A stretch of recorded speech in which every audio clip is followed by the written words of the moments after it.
Welcome to Journey with Josh. I'm Josh Ubaldi, and we're taking you on a journey of a lifetime into marketing and advertising. Together, we'll solve every mystery about marketing you've ever come across so you can get all the leads and sales you want, and best of all, how to grow a business you truly love. What if your future customers just loved every single second that they get to spend with you on this customer journey that is actually your marketing? And the marketing experience, of course, that you are creating for them. And what if the sale that comes at the end of that destination is just really always just the destination point? The sale is the destination, but the beautiful journey that they get to take there is actually all of your marketing. So this may seem very obvious to some people. However, it doesn't really oftentimes play out like that.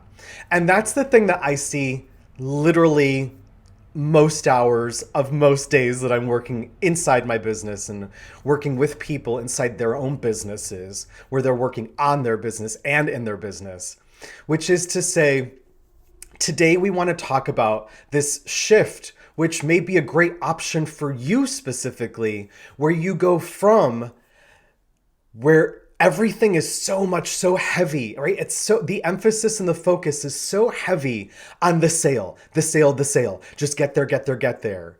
And making this shift from where that focus is so heavy on always talking and insisting upon the sale to where that sale is such a huge service that you get to offer and provide and guide your audience to, where the marketing is actually becoming much more of a gorgeous, beautiful, grand tour, European style of adventure. Whatever your ideal sense and idea of adventure is, maybe that's jumping into cenotes in Mexico. Maybe that's the grand tour of Europe and looking at all the great museums.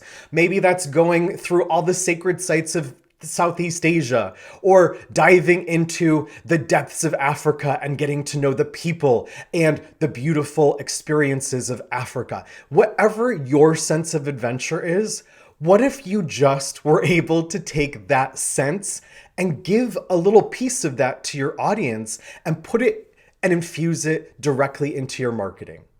So that we're never really forgetting that the sale is, of course, the destination. It's a business, right? It's very funny because I find myself saying to a lot of people, right? Like, we got to take a lot of things as a given starting point, right? It's a business. You're here to make money. That's a given, right? We don't need to emphasize that overly. You're here to make sales. That's a given. We don't need to keep overemphasizing that ultimately. The real art, skill, and craft of really elevating your business into this beautiful experience where everything is such a service to your audience is really infusing this first part of the customer journey into a beautiful adventure, whatever that seems really right and pertinent to you specifically. So sometimes I think about it like this, because I've definitely been there myself, where it's kind of like when you're in a car with a kid, and maybe it's a young kid and maybe it's a teenager, and maybe that kid is the adult that you're married to or partnered up with, which that person is just saying, are we there yet? Are we there yet? Oh my God, are we there yet? Oh my God, are we there yet? And ultimately, the question really then becomes, inside of your specific business, who is the person in your business that may be saying, are we there yet? Because the question that many business owners put to me is, why does my audience keep saying to me, are we there yet? Or why aren't they asking, are we there yet? Right? There's so many things about the audience. My question to you to ponder and to consider is, might you even be the person in your business who keeps saying to your audience, are we there yet? Are we there yet? Are you ready to buy? Are you ready to buy? Are you ready to buy? Are we there yet? Have we arrived at this sales destination? Or can we just enjoy the freaking journey? That's what we're talking about today. Because I would love to put this out there to you to really ponder and consider, right? There's a couple things that happen when you can choose to make this big shift from focusing so heavily on the sale to focusing on this beautiful adventure. And some of those things might include for you where your sales actually get a lot more easy themselves. The sales happen more naturally, more organically, as some people might put it. Your marketing, separate from the sale, before the sale, your marketing becomes a lot easier. It seems to feel a lot more effortless. Obviously, it's really important to point out and call out this elephant in the room. Nothing about marketing is without an effort. You're always taking some actions and there is always some effort there. But is it an effort that is pulled up by adventure and giving and generosity and this excitement of interchange and experience, the energy behind it? Or is it an effort of pushing that stone up the mountain where it's like, God, this is just the hardest trudge ever and I wish somebody else would do it for me. You do it. You do it for me. Ultimately, right, I would love for you to consider if it's possible to make your marketing and all of it something that's a lot more enjoyable. But also, is it even possible to consider that your marketing could be not stressful, but in fact, deeply fun? Could you actually make your marketing really, really freaking fun for both yourself and your audience? That's something that I would like to stop and put my business coach hat on for a second and really challenge you to consider. Because that is a shift I see a lot of people choosing to make. And I see a huge amount of joy and I see a huge amount of stress just slip away, right? Again, maybe you've heard me talk about it before here, where I oftentimes personally, my response to a lot of things is oftentimes at first really frozen. And for me, it's like a loosening of that. It's like a melting away of the ice and finding freedom and movement and limberness, right? In some other lifetime, I'd have been a modern dancer. If you see my body, nothing about my body will tell you he should be a modern dancer. But you get the rhythm and you get the feel and you get the flow, right? We are talking about the flow here. So I want to actually take a moment to illustrate this story with a little friend of mine called Dorothy. Now, let's just take a time out and say, oh my God, here's the gay guy talking about the Wizard of Oz. It's really important to say, I'm not a huge Judy Garland fan. I'm not obsessed with the Wizard of Oz. Maybe I do know all the words to Somewhere Over the Rainbow just because so many of us know this story. You may not know this story, but I'm going to make an assumption here, or just a really good guess, that you know the story of the Wizard of Oz. For me, this is kind of like The Sound of Music, right?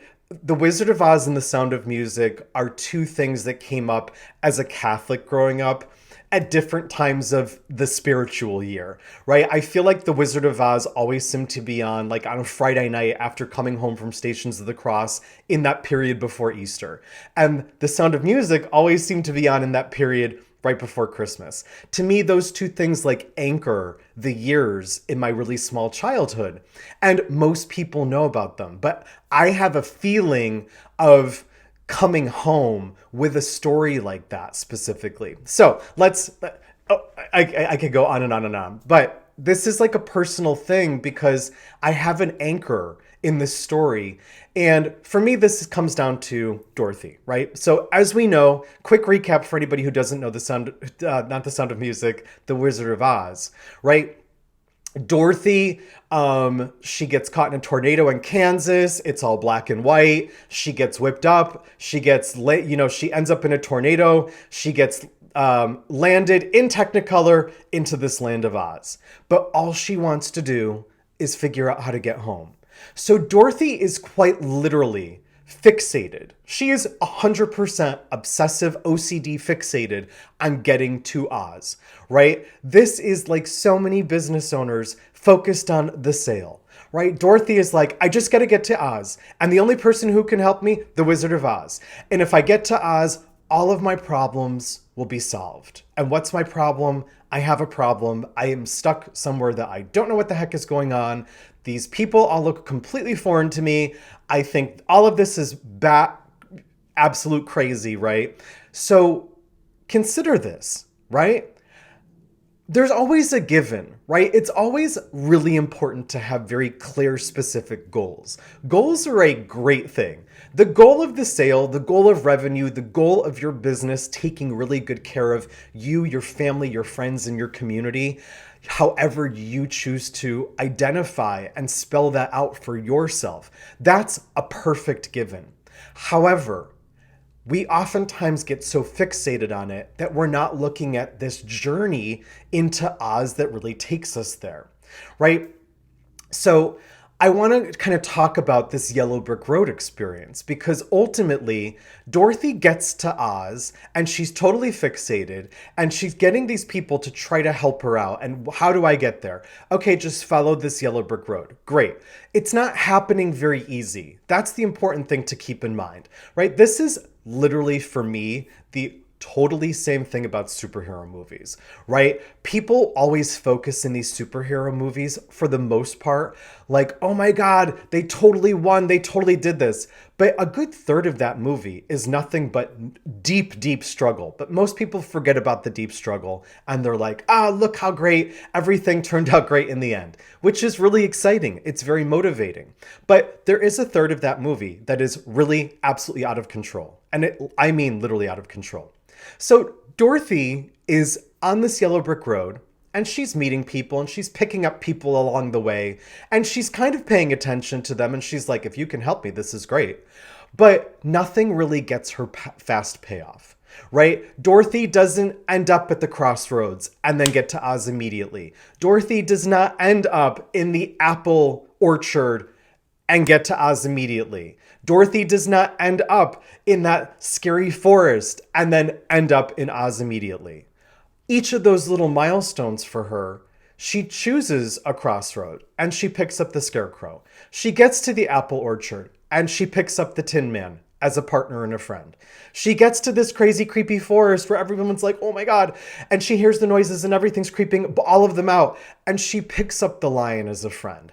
And even then, they can practically see Oz. And even then, at the end of the day, they end up in this beautiful field of poppies, but it's been enchanted and they can't even get there. They all just collapse, right? It's just like, boom, like they've been hypnotized and they're all out. There's no immediate payoff here, right? Every step has certainly gotten her much closer. But it wasn't the immediate payoff that she really expected, right? So at the end of the day, Dorothy did not enjoy the journey as much as she might have. But what we come to discover by the end of this story is she really discovered a lot of things along this journey. And she discovered that she loved people along this journey. She wasn't really grateful for a lot of it along the way. A lot of these things just seemed really inconvenient to her. And she was a sweet little girl in 1940s costume and outfit. So she wasn't challenging norms, like if you want to think about it that way. But ultimately, it took a lot for her to get there. But then what happens? Then she gets to Oz. She gets to what was promised to her. She ultimately goes down the crazy, creepy hallway where it's nothing but intimidation and overwhelm. And she meets this dude and he puts up one big freaking obstacle for her. And he is not the immediate answer to all of her prayers and her wishes and her hopes and desires. And it kind of sucks. And now she's like, are you freaking kidding me? Are you kidding me with this? Now I thought that I was going to have an easy answer and get home, but now you've put this massive thing in front of me. And this isn't even very kind of you, ultimately, right? That's ultimately the gist of that story. So she still ends up collecting people along the way. She ends up ultimately coming back to Oz, coming back to this experience where she has solved all these riddles people have put to her. She has come back and she's along the way discovered just how much she had an amazing adventure. Just how much ultimately she is getting what she wanted. She actually discovers, interestingly also, how much of this power she really had. She can just click her heels and all of a sudden she's making her way home, but it's in a tizzy. And she's not even realized just how much she's even possibly losing going back to where she wanted to come from in the first place. but she does get there. She gets to her destination. She gets to her sales destination. She also happens to have a heck of an adventure. And that adventure is what we want you to not only end up having deeply against your will with 1,000 confusions and overwhelms and deep frustrations, but we want you to get that in a way more beneficial way that may even take you home, but somewhere way beyond home, somewhere even better than you might have discovered. And that's the fun of how this story and looking at Dorothy and her deep fixation, her ultimate goal of just getting home, really makes your sales process much more about that's just a destination. This process lets the experiences happen. For me and in my Willy Wonka type of world, marketing is always this experience to connect you with your people, with your audience, with your future buyers. Marketing is a connector. It's not a weird obstacle that is keeping you from your people. Marketing is quite the opposite. It's the flip opposite. It's the thing that directly threads you heart to heart, mind to mind, whatever else is important to you, right? I used to think that I was really much this type of person. I've come to discover I'm way more this type of person, but most of us are, even the ones who convince ourselves that we're more of that type of person. Hey, it's Josh here. Are you finally ready for advertising that works every single time? If so, then download the 3 T's of great advertising right now. We're going to give you our simple 3-step system that quite literally works every time for ads that do the job time and again. And as well, we're also going to give you the 7 marketing must-haves. These are the main principles so you can get the absolute most out of your investment in any type of Facebook and Instagram ads and beyond. Don't hesitate. Let's get started today and make this super simple. It's certainly not rocket science, and there's no smoke and mirrors. Download it today at www.goldenringmarketing.com/get started. One more time, that's www.goldenringmarketing.com/get started. And we'll see ya on the other side. All of this is really to say that the journey is everything. The journey is absolutely everything. So let's workshop right now a little turnaround just to see if you might want to consider making a bit more of this shift from focusing so heavily on the sale, which absolutely is a great given. There's absolutely nothing wrong with this goal. There's never anything wrong with that, right? But making the shift from putting your focus here into the fun of the journey, creating this adventure for your people, connecting all of the dots in the best possible way for them. So here's the turnaround, okay? Some questions to ponder. What are you getting out of this journey so far? What's your experience of the journey?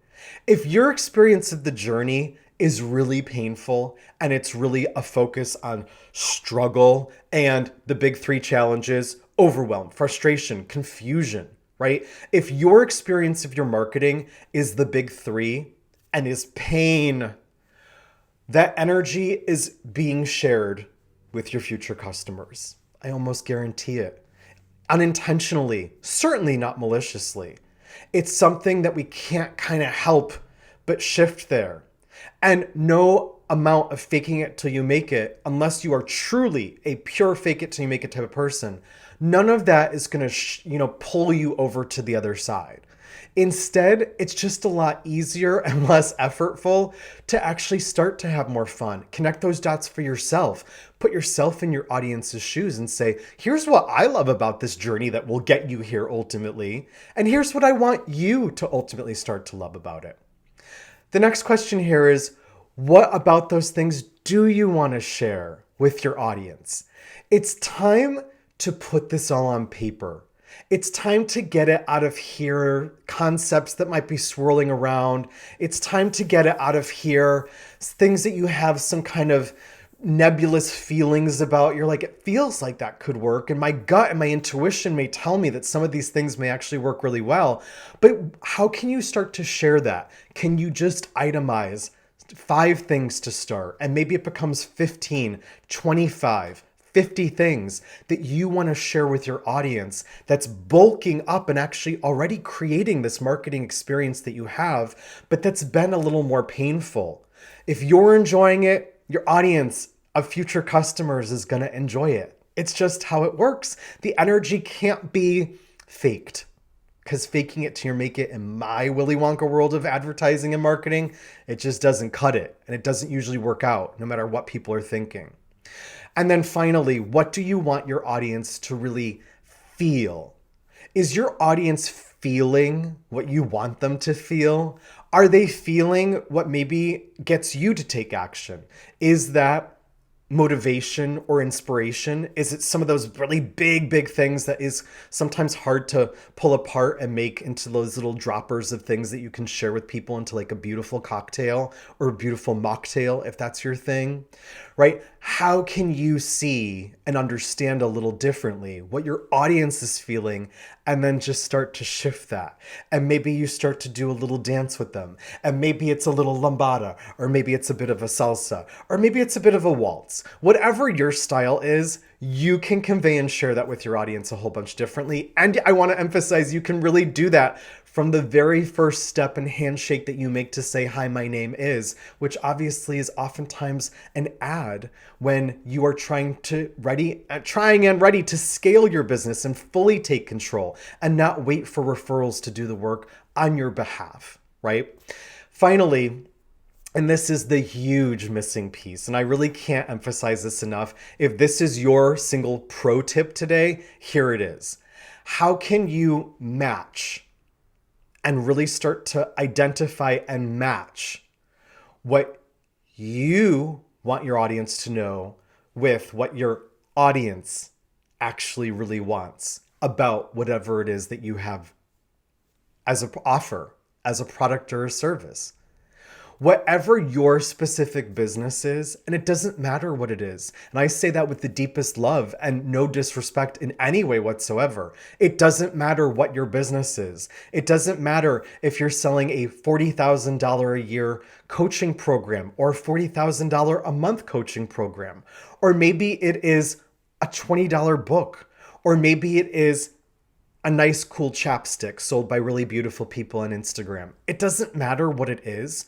Ultimately, if you really start to match what it is your future buyers want, and you match that and align that and sync that up with what you know that you want for them, and everyone starts to speak the same language and feel similar things, this whole part of the journey becomes way more effortless feeling. And the sales too start to really kind of skyrocket in that way. So I think it's important to also finally take a moment to call out something very specific that's happening that we're talking about, which is this is ultimately a really big identity shift. And I don't say that lightly, because I'm somebody who has had what I have really resisted in the past, talking about, thinking about, considering. I don't like to use the word comfort zone. That was me, right? I don't really like to use the word comfort zone. I don't feel like I'm stuck in my comfort zone, or I have a really specific or deep-seated comfort zone. Oh my gosh, right? That may also be true for you, where you're like, I don't really think about a comfort zone all that much. But here's what I know ultimately, right? If I'm going to be asked to do things, and not even asked by other people, but if I'm going to start asking myself to do things, because I do have very mission-driven goals and purpose-driven goals, right? This sales over here that is the destination, it's got a lot behind it, at least in my world and most of the people. I'm going to say, without going off on a limb, right? All of the people that I work, there is a deep mission and purpose behind that sale and behind that business. And if that is something that sounds familiar to you, where it's like, yes, I want to change people's lives, and I want to improve people's relationships, and I want to support people's businesses, right? Ultimately, at the end of the day, you're going to start asking a lot more of yourself to help that happen inside of your business. And sometimes some really big identity shifts come along the way. And one piece of that, which I'm going to offer to you right now is you do not have to become or find yourself becoming some crazy internet marketer. You are not going to become someone who you're intrinsically not. Maybe you are who would identify yourself as a true heart-centered business. And if that is you, then you know what I'm talking about. As a heart-centered business, you do not need to expect yourself to become something like an internet marketer. But this identity shift may find itself becoming something like, all of a sudden, I really am a bit of a marketer who's going to be that person to market the service, the offers, the things that I have that are such a service to other people, to your future buyers and your current clients and your customers, the people you get to serve, right? Your clients, your students, whoever those people are in your world. That's what we're looking for here. Because embracing a bit of a shift as a great marketer of your business and someone who can beautifully work on their business and not just in their business delivering the service, it never needs to make you become some sort of internet marketer or someone who really knows how to turn it on, right? Nobody needs to turn anything on. The only thing you need to turn on is yourself.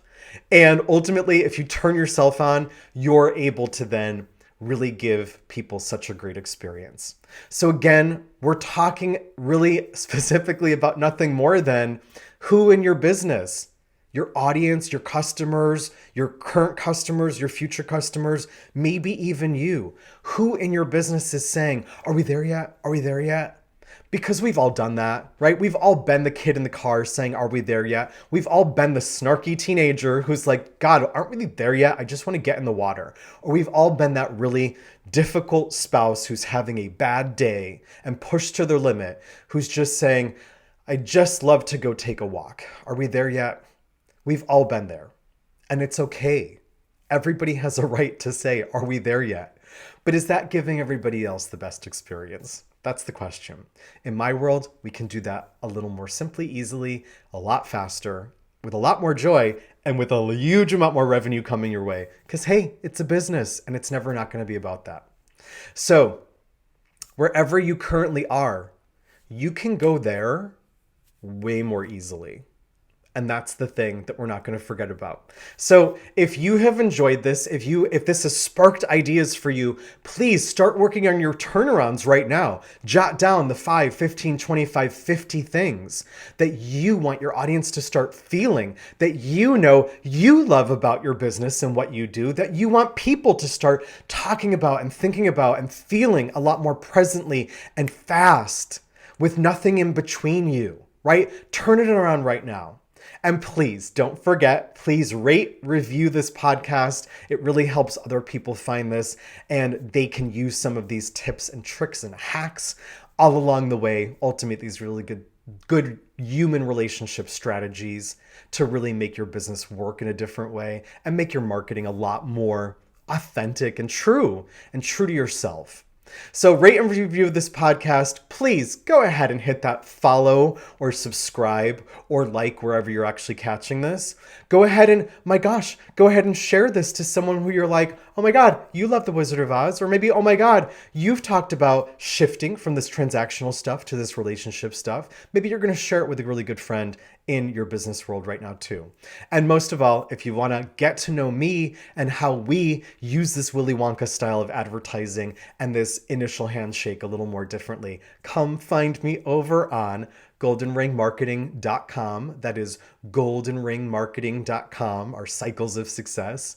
Or you can also find me, of course, Journey with Josh, anywhere on the podcast platforms if you're not catching it there, or over on Instagram or YouTube, or all the different places, LinkedIn. It's been a pleasure. I'll see you next time. And we are getting really ready to gear up and start with answering your questions. If you have a question because you feel like you're totally stuck, and that stuck may be about one of the big three: confusion, frustration, overwhelm. I am the biggest technophobe in the world. Maybe if you, and I don't mean tech deck, boom, boom, boom, boom, right? If you have problems with tech, know that that is probably me. I have been that times 1,000, right? If you have questions or you have obstacles or you have things about your marketing or your advertising, please in Spotify, at least in the show notes. Go ahead and jot that down. Let us know. I am so excited to start answering your questions here inside the podcast. See you next time.